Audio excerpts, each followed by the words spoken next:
कि एक कंपाउंड लिया और उसको यहाँ से मैंने क्या कर दिया, ठोक के फिक्स कर दिया। मान लो मेरे पास ये है, ठीक है, एक स्क्वायर प्लेट है और मैंने उसको यहाँ से लिया और यहाँ से मैंने ठोक के क्या कर दिया, मैंने इसको फिक्स कर दिया। यहाँ से फिक्स कर दिया। तो बोले सर ये इक्विलिब्रियम में कहाँ है? बोले सर इक्विलिब्रियम मतलब ये यही है। इक्विलिब्रियम का मतलब नेट फोर्स कितना है? 0। बोले हाँ सर। तो बोले सर इसका मतलब इक्विलिब्रियम में तो इसी लाइन पर ही रहेगी जहां से आपने हिंज किया है। हिंज का मतलब जहां से आपने कील ठोकी है वहीं पे क्या रहेगा, इक्विलिब्रियम में रहेगा, उसी लाइन पर। तो सेंटर ऑफ मास कहाँ है इस पूरी बॉडी का? वहीं उसी जगह पर रहेगा सेंटर ऑफ मास। जैसे ये मेरे पास स्क्वायर प्लेट है, मैंने इसको यहां से ठोक दिया, तो इसका सेंटर ऑफ मास कहाँ है? इस जगह पे। तो ये जो लाइन है कुछ ऐसे जाएगी, तो इस लाइन के ऊपर जो रहेगा इक्विलिब्रियम वाली कंडीशन रहेगी, ठीक है। नेट फोर्स क्या रहेगा इसका? बोले हाँ सर। तो सर ये ऑसिलेशन कब करेगा? सर ये ऑसिलेशन जब करेगा जब इस कंपाउंड को आप ऐसे कर दोगे, इस प्रकार से लेके चले जाओ और छोड़ दोगे। तो जैसे आप ऊपर लेके गए और छोड़ दिए तो इस प्रकार से क्या करना स्टार्ट कर देगा, ऑसिलेशन करना स्टार्ट कर देगा। धीरे धीरे धीरे धीरे यहाँ आके रुक गया। अब आपको देख लो ये उसी जगह पर है जहाँ पे पटरी की ठोकी है, तो नेट फोर्स इस जगह पे क्या जाएगा? 0। बोले हाँ सर। बोले सर इसका मतलब ये हुआ कि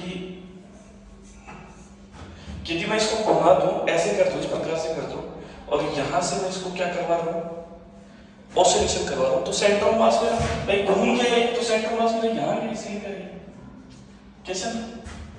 बोले हाँ सर। मतलब इसके यदि मैं दूसरे स्ट्रक्चर बनाऊं तो दूसरे स्ट्रक्चर इसका मतलब ये है, ऐसे थोड़ा घुमाना है इसको, यहां से मैं क्या ठोक रखी इसके ऊपर कील। बोले हाँ सर। बोले सर ये क्या है मेरा इसका सेंटर ऑफ मास? बोले ये सर। बोले हाँ सर। बोले सर जब आप इसको इधर लेके चले जाओगे तो रोटेशन तो ऐसे होगा ना, तो इसका मतलब रोटेशन ऐसे होगा, मतलब ऐसे चले तो ऐसे होगा, तो इसका मतलब कुछ ना कुछ यहाँ पे एक ऐसा फोर्स लगेगा जो इसको इधर लेके आएगा। तो बोले जो फोर्स लगेगा यहाँ पर वो लगेगा टॉर्क। क्या लगेगा? टॉर्क। बोले सर ये जो डिस्टेंस है, बोले सर इस डिस्टेंस को मैं नाम दे रखा हूँ डीसी। जहां से आपने हिंज किया है वहां से सेंटर ऑफ मास के बीच की डिस्टेंस, जिसको मैंने क्या नाम दे दिया है? डीसी। बोले हाँ सर। सर ये मेरा क्या हो गया? बोले सर ये मेरा हो गया एमजी। बोले ये सर। बोले हाँ सर। इसको मैं क्या नाम देता हूँ? थीटा। बोल हाँ ना। तो बोले सर ये क्या हो जाएगा? बोले सर ये मेरा हो जाएगा एमजी cos थीटा। तो ये मेरा क्या हो जाएगा? बोले सर एमजी sin थीटा। बोल हाँ ना। बोले हाँ सर। तो बोले सर कहने का मतलब ये है कि इस पेंडुलम को इस डायरेक्शन में, इस कंपाउंड पेंडुलम को इस डायरेक्शन में एसेसिएट करवाने में किसका योगदान है? बोले सर mg sin थीटा। बोले ये सर। बोले हाँ सर। बोले सर तो इक्वल टू कितना होगा? mg sin theta multiply into dc। बोले हाँ सर। यदि तू वेक्टर फॉर्म में लेगा, अब इसको अभी नो वेक्टर में रहने दो, ये ध्यान रखना माइनस का जो चिन्ह है इसके अंदर इंक्लूडेड है, जब अपन वेक्टर फॉर्म में देखेंगे तब दिखा देंगे। बोले हाँ sir. Sir angle theta is very smooth, तो sin ऑफ थीटा इसके अप्रोक्सीमेटली होगा सर, ठीक है। तो टॉप बराबर कितना हो गया sir? mg theta into dc। यदि मैं वेक्टर फॉर्म में लिखूंगा तो इस थीटा के ऊपर क्या लगना पड़ेगा मेरे को? वेक्टर। और यहां पे सर किसका है? माइनस का। हाँ सर। तो बोले सर टॉप वेक्टर इक्वल टू कितना हो गया? बोले माइनस का mg into dc theta vector. बोले हाँ सर। तो सर टॉप वेक्टर इक्वल टू कितना होगा? बोले सर माइनस का k थीटा वेक्टर। बोले सर k का डाटा कितना है? बोले सर mg dc। बोल हाँ ना। बोले हाँ सर। बोले सर यहाँ पे हमने निकाला भी था, आपको याद हो तो अपन ने टाइम पीरियड निकाला था। बोले सर क्या आएगा? बोले सर इक्वल टू 2 पाई, याद है कुछ? Under root I upon k। ये चलो तो सर इसका टाइम पीरियड कितना रहेगा? सर इसका टाइम पीरियड आ जाएगा इक्वल टू आ जाएगा 2 पाई। आई क्या है? बोले सर मोमेंट ऑफ इनर्शिया। किसका है? Centre of mass. हां। बोले सर इसके बाद में k का डाटा कितना है? बोले सर mg इनटू dc। बोले हां सर। बोले सर मैं ओमेगा निकालूंगा तो कितना हो जाएगा? बोले sir under root mg dc upon ये किसका फॉर्मूला होता है? कंपाउंड पेंडुलम में एंगुलर फ्रीक्वेंसी का जैसे हम ओमेगा का डाटा ये रहेगा, इस प्रकार से अपन क्या कर सकते हैं, निकाल सकते हैं। बोले सर यहाँ तक तो बात हुई, लगभग सारी क्या होगी, क्लियर हो गई। अब तक एक चीज ये भी पता चलती होगी कि ये कहाँ से है। प्रेशर हाँ बिल्कुल हमें पता है प्रेशर कैसे, प्रेशर हमें ये पता है टो बराबर क्या होता है, आई इंटू बी अल्फा होता है कि नहीं होता है, बराबर माइनस का के इंटू बी थीटा। बोले हाँ सर, बोले सर देखो इसके ऊपर वेक्टर लगा दे, यहाँ भी चली जाएगा वेक्टर ही जाएगा। बोले हाँ सर, बोले सर अल्फा वेक्टर बराबर माइनस का k upon by I into by theta. बोले सर मैं इसको ले लूं, बोले sir d2 theta upon by dt square plus k upon by I into by theta equal to कितना हो गया 0। तो बोले सर याद करो हमने इस प्रकार से कुछ किया था, d2 theta upon by dt square plus omega square theta equal to 0। कुछ याद होगा मेरे ख्याल से। तो बोले सर ये ओमेगा जो है स्क्वायर दोनों से कंपेयर करें अपन इसको तो कितना जाएगा, बोले sir k upon by I. तो बोले ओमेगा इक्वल टू क्या हो जाएगा, बोले सर मेरे ख्याल से पता चल गया। तो बोले सर के का डाटा कितना है, mg dc upon by I. और आपको याद भी होगा कि मैंने इस प्रकार से पहले बताया भी था आपको कि कंपाउंड पेंडुलम के लिए टाइम पीरियड कुछ ये होता है। अब ये आया कैसे, इस प्रकार से मैंने आपको रिप्रेजेंट कर दिया है। तो t इक्वल टू कितना हो जाएगा, बोले सर 2 पाई रेसिप्रोकल कर दो, इसको उल्टा कर दीजिए mg into b dc। ये सब this is the time period of the simple pendulum. बिल्कुल सही बात है सर। तो it means time period of the simple pendulum is dependent on moment of inertia. इसके बाद में ये पॉइंट से जहां से आपने हिंस किया है वहां से सेंटर ऑफ मास की डिस्टेंस। बोले सर इसके ऊपर क्या करेगा, ये डिपेंड करेगा। बोले हाँ सर।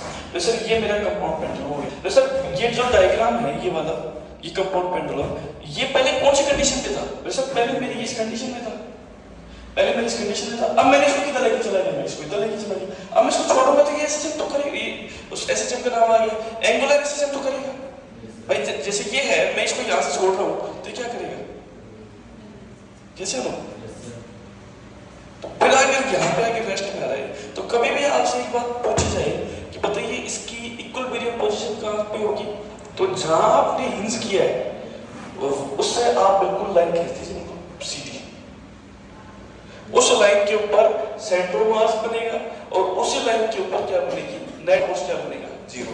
तो चाहे तो उसे क्या रखना है, इस लाइन के ऊपर इक्विलिब्रियम वाली कंडीशन रहेगी तो यहां पे नेट फोर्स कितना रहेगा। हाँ सर।